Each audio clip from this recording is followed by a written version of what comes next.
Tonight we're going to be covering some of our rules of exponents.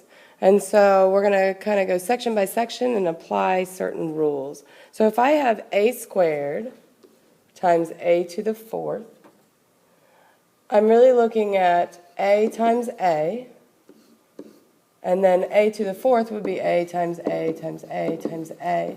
So if I think about this, I really have a to the sixth power.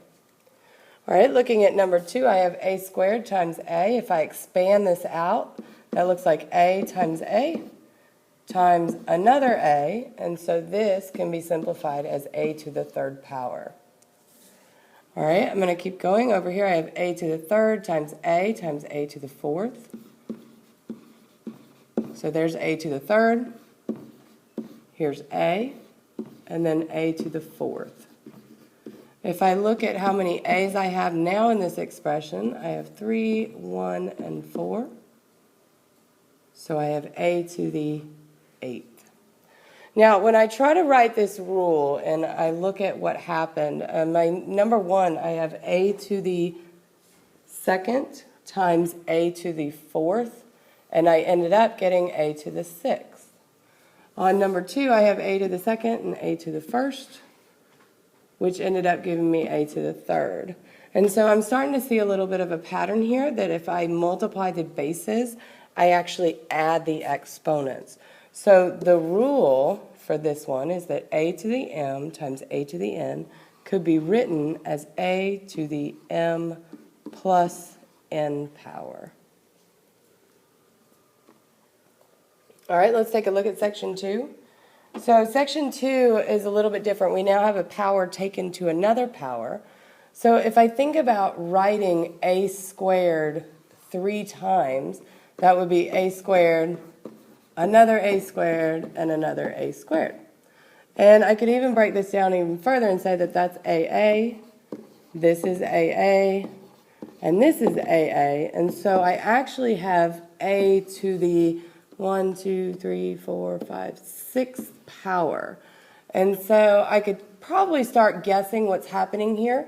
If I have 2 to the third power, I actually end up multiplying the powers. We'll take a look at it in number 5 as well. So if I have a to the third twice, that would be a to the third and a to the third. I'm now going to break that down even further. That's a, and this one is also a. So I end up with a to the 6th power again. Again, I had 3 taken to the squared power. It looks like I'm multiplying. All right, let's prove it one more time. I have a squared 4 times. So I have a squared, a squared, a squared, and a squared. And if, of course, I break this down even further, I'm going to notice that I actually have a to the 8th power. And so how do you think I'm getting that? It looks like, again, I'm multiplying 2 times 4. So here's the big part. If I have a rule, a to the m to the n, that's actually the base stays the same, and the power becomes m times n.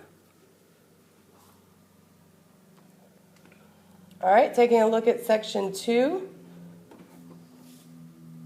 I have AB squared, and so that means I'm taking AB times AB. We can use our properties from our last cluster, the commutative property, to say that this could be rewritten as A times A and B times B, which is really A squared and B squared. And so when I look at the original and I now look at what I have, it looks like really the square just gets applied to everything that's within the parentheses. So I could probably guess that on 8, I'm going to end up with 3 A's and 3 B's. I could write that out, though. I have AB, AB, AB 3 times. And, of course, if I reorganize this, I have A, and B, B, B, using the commutative property of multiplication, which gives me A 3 times B to the third power. For number 9, I'm going to go ahead and use the fact that I know that this rule is a to the fourth times b to the fourth. And so if you have the bases being multiplied, taken both to a power, you can apply that power to each base. And so that's another rule we're going to add to our exponents. All right, section 4 shows a division using powers. And so I'm going to expand this out. A to the 6th power is A, all over A squared, which is AA.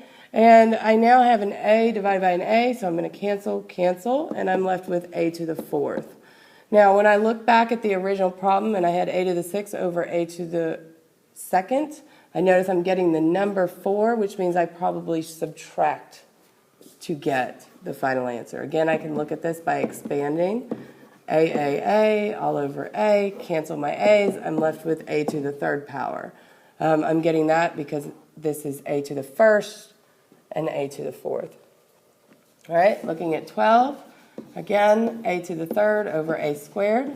These cancel, and it looks like I'm left with A, which could be written as A to the 1st power, is another way to think about it. And so the rule, if you have the bases are the same and they are being divided, really you're subtracting the exponents.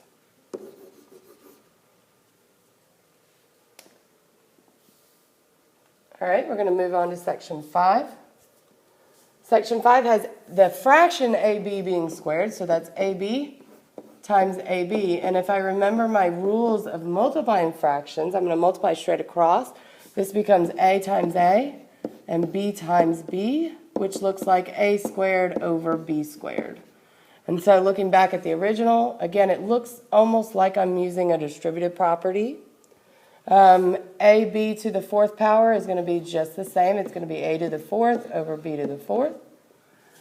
A over B to the 5th power is going to become A to the 5th over B to the 5th. And so my rule is that if I begin with a fraction, I'm taking the whole fraction to a power. I take each part of the fraction to that power. So that's another rule that we're going to add. All right, our last section before you're going to be able to do the back side of the handout as a homework assignment is just some basic rules that I've already given you. So if you have A to a negative n, that's the same as having 1 over A to n. I'm going to give you an example of this. If I have 3 to the negative 2 power, that's actually 1 over 3 squared. All right, the other rule is something to the 0 power, and this actually always equals 1. I'm actually going to show you why. So why is it that I always get 1? Well, I'm going to start off. I have the A to the 0, and let's think about that. That could be written as like A to the 4 minus 4, because that would still be 0. Well, when I subtract exponents, it's really like dividing them. I'm using all my rules that I just wrote out earlier. Now this is A over A. And what happens when you divide a number by itself? You get 1. And so that's why anything to a power of 0 is always going to be 1. It wouldn't matter what you take to the 0 power, it will equal 1. All right, so that's the lesson. If you need to rewind or rewatch, please feel free to do so. You have the back side of your handout now that you need to complete. So use your rules if you need to. Look up some other videos to help guide you. You've got questions 1 through 10. Make sure that if you have any further questions, come into class ready to ask them. But please attempt every single problem. Have a good night.